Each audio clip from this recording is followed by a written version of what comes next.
നമസ്കാരം, പ്രവാസി മലയാളിയിലേക്ക് ഏവർക്കും സ്വാഗതം.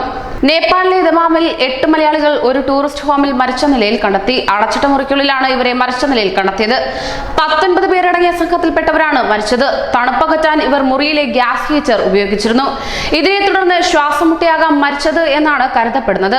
പ്രവീൺകുമാർ നായർ 39 വയസ്സ്, ശരണ്യ 34 വയസ്സ്, രഞ്ജിത് കുമാർ TB 39 വയസ്സ്, ഇന്ദു രഞ്ജിത്ത് 34 വയസ്സ്, ശ്രീഭദ്ര 9 വയസ്സ്, അഭിനവ് സൂര്യ 9 വയസ്സ്, അഭിനായർ 7 വയസ്സ്, വൈഷ്ണവ് രഞ്ജിത്ത് 2 വയസ്സ് എന്നിവരാണ് മരിച്ചത്. ഇവർ തിരുവനന്തപുരം ചെങ്കോട്ടുകോണം സ്വദേശികളാണെന്നാണ് സൂചന. കാഠ്മണ്ഡുവിലെ HAMS ആശുപത്രിയിലാണ് മൃതദേഹങ്ങൾ സൂക്ഷിച്ചിരിക്കുന്നത്. ഇവർ ശ്വാസം മുട്ടി മരിച്ചെന്നാണ് പ്രാഥമിക നിഗമനം. കടുത്ത തണുപ്പിനെ തുടർന്ന് മുറികൾ അടച്ച് ഇവർ ഹീറ്റർ പ്രവർത്തിപ്പിച്ചതായി അറിയുന്നു. നേപ്പാളിലെ മക്വാൻപൂർ ജില്ലയിലെ താഹ മുനിസിപ്പാലിറ്റിയിലെ ദമാനിലുള്ള പനോരമ റിസോർട്ടിലാണ് ഇവരെ മരിച്ച നിലയിൽ കണ്ടെത്തിയത്. തിങ്കളാഴ്ച രാത്രി 9:30യോടെയാണ് മലയാളി സംഘം ഈ റിസോർട്ടിൽ എത്തി മുറിയെടുത്തത് തന്നെ.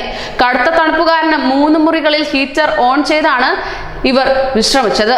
രാവിലെയായിട്ട് മുറി തുറക്കാത്തതിനെ തുടർന്ന് ഹോട്ടൽ അധികൃതർ ഡ്യൂപ്ലിക്കേറ്റ് കീ ഉപയോഗിച്ച് തുറന്നപ്പോഴാണ് യാത്രികരെ അബോധാവസ്ഥയിൽ കണ്ടെത്തിയത്.